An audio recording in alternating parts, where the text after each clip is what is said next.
Hi friends, എല്ലാവർക്കും മല്ലൂസ് ടോക്കിലേക്ക് സ്വാഗതം. അങ്ങനെ ആദ്യമായിട്ട് നമുക്ക് എല്ലാവർക്കും ക്രിസ്മസ് ആശംസകൾ നേരുകയാണ്. Happy Christmas. അപ്പം നമ്മൾ ഇന്ന് ചെയ്യുന്നത് ഐഡന്റിറ്റി ഇപ്പൊ 2 ദിവസമായി ഇതിന്റെ ട്രെയിലർ വന്നിട്ട് നമ്മൾ ഓൾറെഡി ഇതിന്റെ ടീസർ ചെയ്തിട്ടുണ്ടായിരുന്നു. നമുക്ക് ഭയങ്കരമായിട്ട് എക്സ്പെക്ട് ചെയ്യാത്ത സംഭവങ്ങളായിരുന്നു ഇതിനകത്ത് വന്നത്. നമ്മൾ അന്ന് പറഞ്ഞിരുന്നത് ത്രില്ലർ മൂവിയാണ്.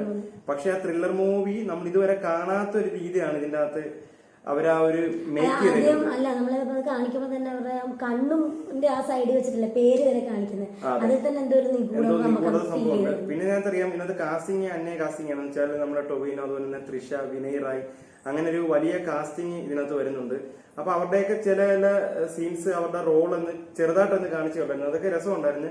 ഇതിനകത്ത് എസ്പെഷ്യലി നമുക്ക് കൂടുതൽ ഇഷ്ടപ്പെട്ട ഇതിനകത്ത് ഒരു കളർ ഗ്രേഡ് കൊടുത്തത് ഇഷ്ടപ്പെട്ട്. പിന്നെ ഒരു ഇംഗ്ലീഷ് ഹോളിവുഡിലൊക്കെ നമ്മൾ ത്രില്ലർ പടം കാണുന്ന രീതി നമുക്ക് ഇതിനകത്ത് അങ്ങനെ ഫീൽ ചെയ്തായിരുന്നു. അതിനകത്ത് ചേസിങ് ഒക്കെ അടിപൊളിയായിരുന്നു. അപ്പം നമുക്ക് ഇതിന്റെ ട്രെയിലർ ഒന്ന് കണ്ടു നോക്കാം.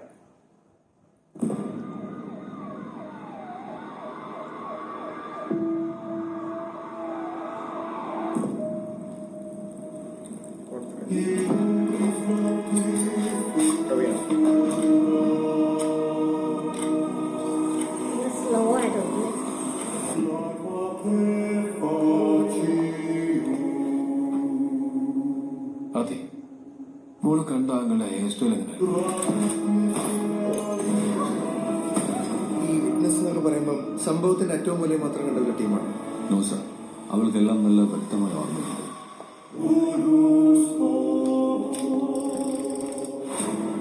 ഈ ഹരൻ പ്രൊഫഷണൽ സ്കെച്ച് ആർട്ടിസ്റ്റ് ആണോ? സർ, ഇതൊരു ബ്ലൈൻഡ് പ്രോസസ് അല്ല. സ്കെച്ചിങ്ങിൽ context is very important. I know this is hard, but I really need some details. Sir ഈ പറഞ്ഞ പോലെ കേസിന്റെ സ്പെസിഫിക്സും സമയവും ഒന്നും അറിയാതെ ആഴ്ചകൾക്ക് മുമ്പ് കണ്ട ഫേസ് റീക്രിയേറ്റ് ചെയ്യാന്ന് പറയുന്നത് ബുദ്ധിമുട്ടാണ്. ആ കണ്ണും ഐബ്രോസും ഒന്നുകൂടെ ഡിസ്ക്രൈബ് ചെയ്യാം. റോഡ് പണിയിലൊക്കെ ഉപയോഗിക്കുന്ന ഒരു മെറ്റൽ കഷ്ണം നിങ്ങളെ കാണിച്ചിട്ട് അല്പസമയത്തിന് ശേഷം ഒരു മെറ്റൽ കൂമ്പാരത്തിൽ നിന്ന് പിക്ക് ഔട്ട് ചെയ്യാൻ പറഞ്ഞാൽ നമുക്ക് ആർക്കും കഴിയില്ല. ലോകത്തിലെ ഏത് 2 മനുഷ്യരുടെയും മുഖങ്ങൾ തമ്മിലുള്ള ചെറിയ വേരിയേഷൻസ് പോലും നമുക്ക് ഇൻസ്റ്റന്റ്ലി ഐഡന്റിഫൈ ചെയ്യാൻ കഴിയും.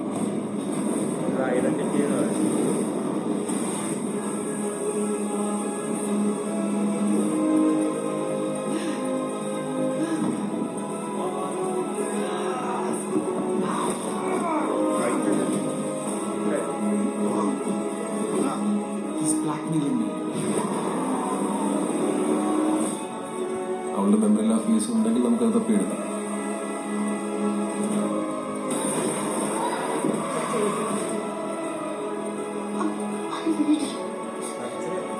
നമുക്കൊരുമിച്ച് അങ്ങോട്ടൊന്ന് പോയി നോക്കാം. അവൾ ആ കില്ലറിനെ നേരിട്ട് കണ്ട ആ ക്രൈം സീനിലേക്ക്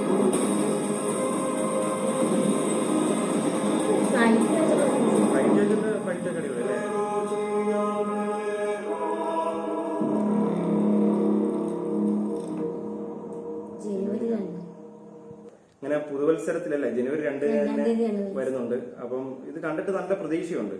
ഇതിനകത്ത് സ്ലോ പേസ് ആണ്, പക്ഷെ ചേസിങ് കുറെ സീൻസ് ഒക്കെ ഉണ്ട്. അടിപൊളി ഫൈറ്റ് ഒക്കെ. എനിക്ക് ആ ഒരു ഡയലോഗ് അങ്ങനെയൊക്കെ സംഭവങ്ങൾ ഒരു സ്ലോ പേസ് ത്രില്ലർ ആ ഒരു രീതി വരുന്ന പടമാണ്. നമുക്കറിയില്ല ട്രെയിലറിനകത്ത് നമുക്ക് തോന്നിയത്. പക്ഷെ ഇതിനകത്ത് കുറെ സീൻസ് അടിപൊളിയാണ്. എന്ന് വെച്ചാൽ പ്രത്യേകിച്ച് ഇതിനകത്ത് എടുത്ത് പറഞ്ഞ ഫ്ലൈറ്റിനകത്ത് കിടന്നുള്ള ഒരു ഫൈറ്റ് സീക്വൻസ് കാണിക്കുന്നുണ്ട്. അത് കിടുവായിട്ട്. എന്ന് വെച്ചാൽ നമ്മള് ഇംഗ്ലീഷ് പടത്തിലൊക്കെ നമ്മൾ കണ്ടിട്ടുണ്ട് ആക്ഷൻ മൂവീസിനകത്തൊക്കെ ആ ഒരു ടൈപ്പാണ്. ആ ചേസിങ് സീൻ ആണെങ്കിലും അതിനകത്ത് ആ ഒരു ഷൂട്ടിംഗ് സീനൊക്കെ കാണിക്കുന്നത് കറക്റ്റ് ഒരു ഹോളിവുഡ് ടൈപ്പ് നമുക്ക് ഫീൽ ചെയ്യുന്നുണ്ട്.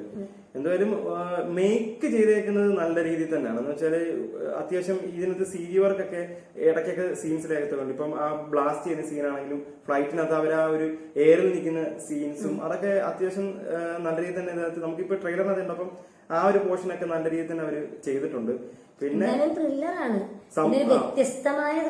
ഇതിൽ ഒരു വെറൈറ്റി ഉണ്ടെന്ന് തോന്നുന്നു. വെച്ചാൽ ഇതിനകത്ത് കാണിക്കുന്നത് വെച്ച് മെമ്മറി ലോസ് ഉള്ള ഒരു ക്രൈം കാണുന്ന ഒരു കില്ലർ. അപ്പൊ അദ്ദേഹത്തെ കണ്ടുപിടിക്കാൻ വേണ്ടിയുള്ള പരിപാടികളൊക്കെയാണ് ഈ സിനിമയെ കൂടുതലും ഇതിനകത്ത് ഈ ട്രെയിലറിനകത്ത് നമുക്ക് മനസ്സിലാക്കാൻ സാധിച്ചത്. വ്യത്യസ്തമായ ഒരു ത്രില്ലറാണെന്ന് തോന്നുന്നു. അപ്പം ഈ ഒരു 2025 ഒരു വ്യത്യസ്തമായ, നമ്മൾ കഴിഞ്ഞ 2024 നമുക്കറിയാം ഒരുപാട് വെറൈറ്റി ജോണർ പടങ്ങൾ വന്നിട്ടുണ്ട്. എല്ലാം ഭയങ്കര വ്യത്യസ്തമായുള്ള പടങ്ങളെല്ലാം വന്നത്. അപ്പം ഈ വർഷം തുടക്കവും അങ്ങനെ തന്നെ ആകട്ടെ എന്ന് ആശംസിച്ചുകൊണ്ട് നിർത്തുന്നു. Okay, by.